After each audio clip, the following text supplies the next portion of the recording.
नमस्कार दोस्तों, मैं हूं शुभम सानू और आप देखना शुरू कर चुके हैं सिंध न्यूज।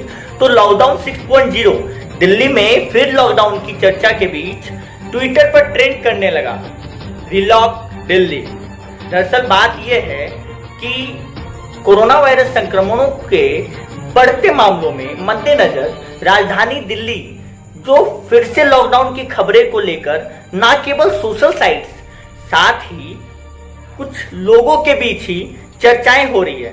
आज मैं आपको फिर से बता दूं कि इस हालात में सुधार तो हुई नहीं है, तो दिल्ली में एक बार फिर से लॉकडाउन लगाया जा सकता है।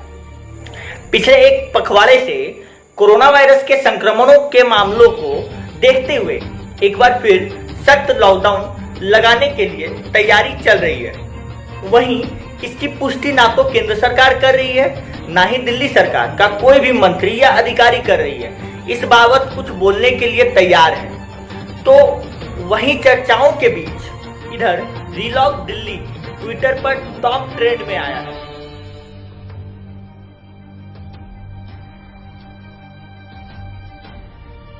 बता दें कि अरविंद केजरीवाल ने बुधवार को डिजिटल पत्रकार वार्ता में कहा था कि दिल्ली में तेजी से कोरोना वायरस बढ़ रहा है। अब वो जो संक्रमण फैला जा रहा है उसी के मामले में दिल्ली में फिर से लॉकडाउन की स्थिति बनती है तो हैरानी नहीं होनी चाहिए। कोरोना संकट में डॉक्टरों को सैलरी क्यों नहीं, एनसीडी को लगी फटकार। आइए जानते हैं पूरी रिपोर्ट। दिल्ली के कस्तूरबा हॉस्पिटल और बड़ा राव हिंदू हॉस्पिटल में डॉक्टरों को सैलरी न मिलने से हाई कोर्ट ने नगर निगम को कड़ी फटकार लगाई है।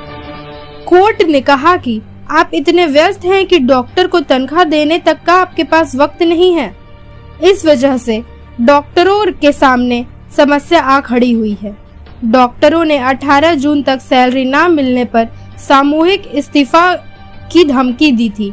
इस मामले में हाई कोर्ट ने स्वतः संज्ञान लिया था। आज की सबसे बड़ी खबर, भारत में कोरोना हो रहा बेकाबू, ब्रिटेन को पीछे छोड़ बना दुनिया का चौथा सबसे प्रभावित देश। भारत में हर दिन कोरोना के बढ़ते मामलों के कारण भारत अब इससे प्रभावित देशों की सूची में चौथे स्थान पर आ गया है। देश में पिछले 24 घंटों में करीब 11,000 नए मामले सामने आए हैं। इसके साथ ही 400 लोगों की मौत हो गई है।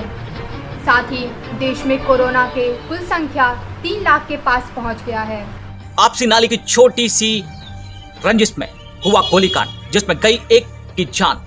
ऐसा ही मामला झारखंड के धनबाद जिला स्थित भोईफोड़ मंदिर के पास सीएमपीएफ कोऑपरेटिव कॉलोनी में गुरुवार को यह घटना घटी है, जिसमें रविदेव सिंह ने आरोप लगाया कि उनके पड़ोसी काशीनाथ चौधरी, जो कि रेलवे से एक रिटायर्ड कर्मचारी है, उन्होंने उन पर और उनके परिवार वालों पर गोली चलाई है, जिसमें उनके छोटे भाई शशिदेव सिंह को गोली लगने के पश्चात उनकी मौत हो गई थी।